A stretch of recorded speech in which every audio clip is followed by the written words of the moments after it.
happened to Linda Wiegand? Hey guys, what's up? Tom Dunn here from Through the Black. ThroughTheBlack.com is the website, and RealDarkNews.com is the website. Thank you so much for going to RealDarkNews.com and checking out the stories, sharing the stories, helping us get the word out to expose the darkness and to be a light in a dark, dark world. Doing some research today, working on some video projects, and I went looking for a clip. I found the clip and I thought, I need to do more than just share a clip. I want to play the whole video.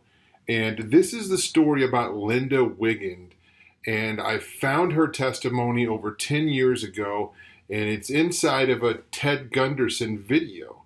And Linda Wiegand talks about her story and what happened, and she didn't know what was going on with her children, and they were acting out sexually. And she took them to some experts, and the experts said, your children are SRA, satanically, ritually abused. And they said, don't ever say that because you'll lose all credibility. So I just want you guys to check out this testimony. It's a little bit over 7 minutes long. And this is another story of thousands of parents, okay? And, in this case, it's a mother. So many times it's a mother where she tried to rescue her children from ritual abuse, from a satanic cult, from a pedophile ring. And it didn't happen. It didn't happen. Guys, if you listen closely to the details of Linda's testimony, I think you will notice the parallels of what happened, okay, with Ella Gariva and Elisa and Gabriel, and of course the accused RD or Ricky Dearman, okay, and you'll notice what happened. The police looked for evidence, okay? They looked for evidence and they found none, okay? So many times we hear this exact same thing. The testimonies, the compelling testimonies of the children, okay? The police try to find the cult. They can't find, okay, according to the reports, they can't find any evidence of the cult. The cult is able to cover up. The cult is able to pay off. The cult has infiltrated the investigators, the police departments, whether it's through Masonic infiltration or just like gangsters and gangs, okay, whether in New York or Boston, will send one of their own to police academy and send them in to infiltrate the police force, the sheriff's department. Okay, and I'm not generalizing there, not saying all police or, sheriff's deputies are bad, but this is what we see. So anyway, just listen closely to the details of this testimony and share it, I ask you, and maybe we'll just do another cut where it's only the testimony so that can get it out there as well. But I wanted to do an introduction here. Hope you guys are doing great. Thanks for checking this out. Thanks for sharing it and tweeting it out. And thanks for a thumbs up and subscribing to the channel. I appreciate you guys so much. And this is the testimony of Linda Wiegand. Keep going. Okay. Folks, I'm going to turn the podium over to Linda Wiegand. We have about another 15, 20 minutes, I believe.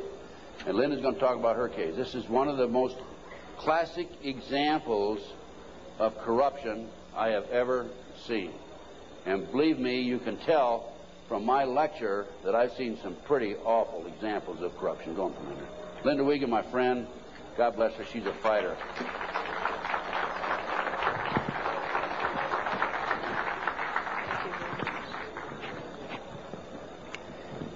Thanks.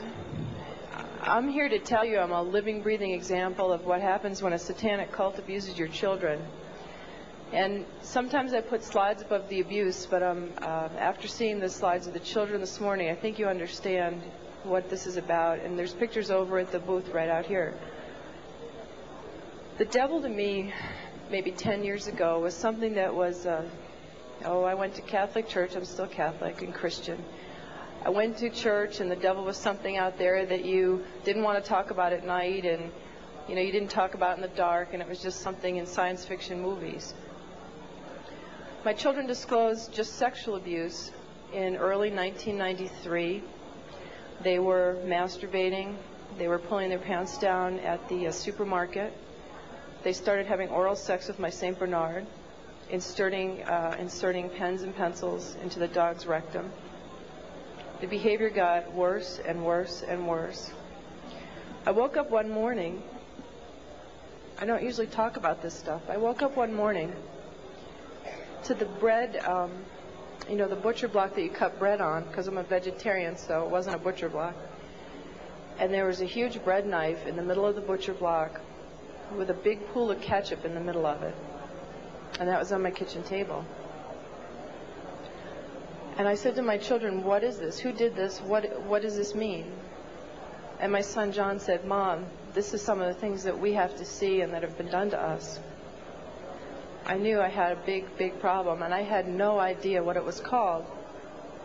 I called all over the country. I had children's drawings for the police. My husband was under arrest for sodomy and oral sex with my children.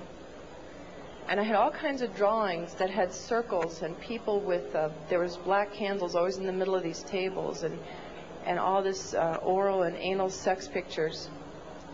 And I went to the Catholic Church and I said, I don't know what this is, but it seems to me these drawings are significant.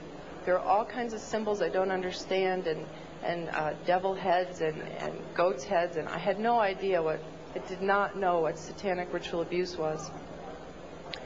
Church asked me if I ever had a psychiatric exam. And I said, actually, I'm completely sane. I just know that there's symbols in these pictures. No one would help me. Even though there was a prosecution going on, they said if you ever bring up satanic ritual abuse, your credibility is lost and you'll just be a kook and it doesn't exist and it's not organized in America. Just focus on child sexual abuse. So I took my children to a child sexual abuse hospital.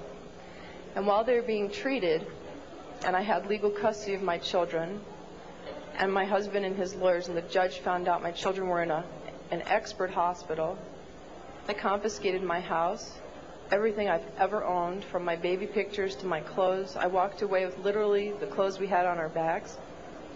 Took my cars, my federal post office box mail, my income, my assets. I lost everything by taking my children to an expert on child abuse.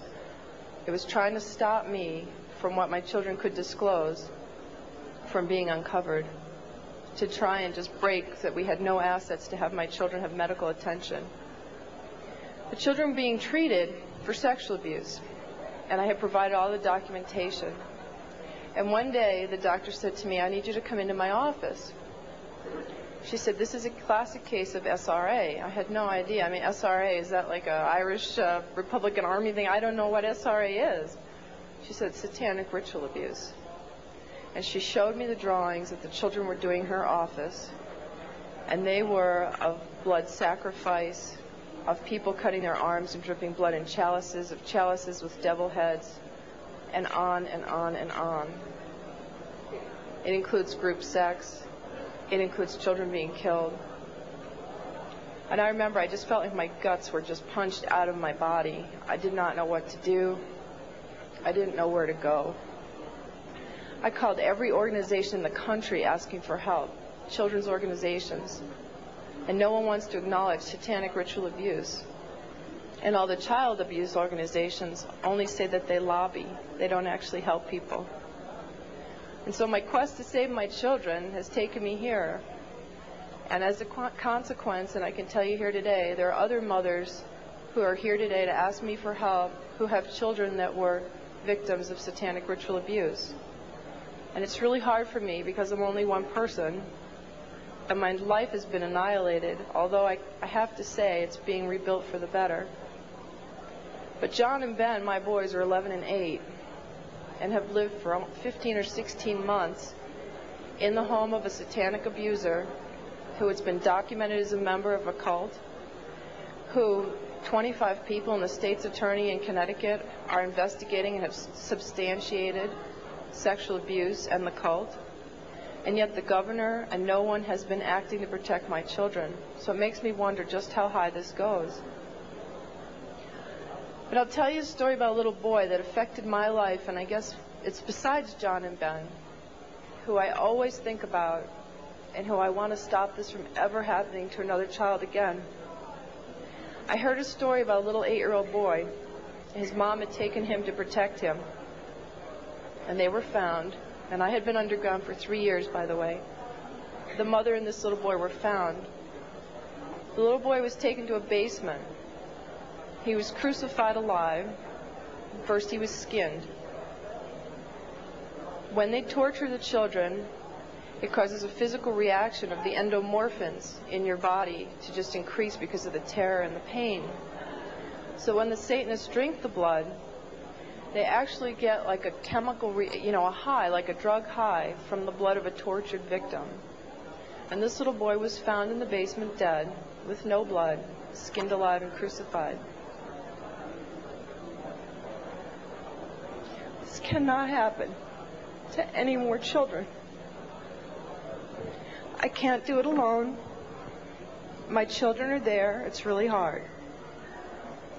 I need each one of you to know this is not a fairy tale. This is not something out of science fiction. I was a mom who ran a charity and baked oatmeal cookies for my kids. And because my children are victims, I have to stand here and I have to tell you these horrible stories.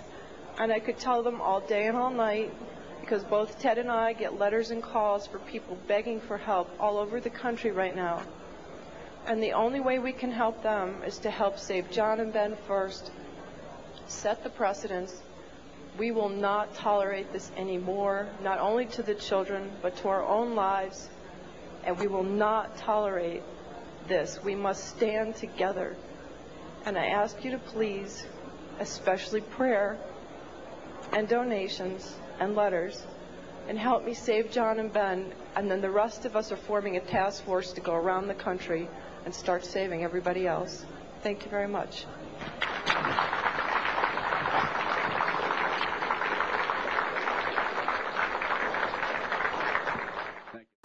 Rituals, satanic rituals, human sacrifice was all involved.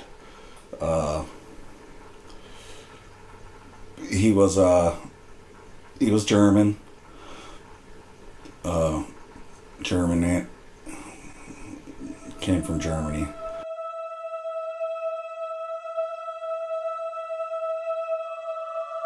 Many of you this evening do not know what we've uncovered in the last 35 years. His objective was to gain control of my mind and train me to be a spy assassin. Finally, I couldn't fight anymore. I just gave up fighting. There was no point. I lost the will to fight. We are talking about Satanism, necromancy, alchemy, witchcraft. Well, my mom and my brother were scared to death, I think, or whatever. That was it for them, but not for me, because I was hooked. But folks, something is happening, and we don't care.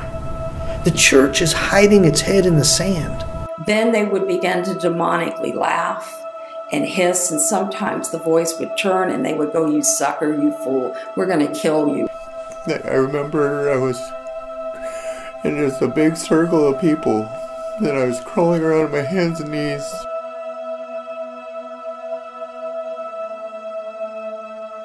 In the name of Jesus Christ, get out! Ekbalo, Jesus said.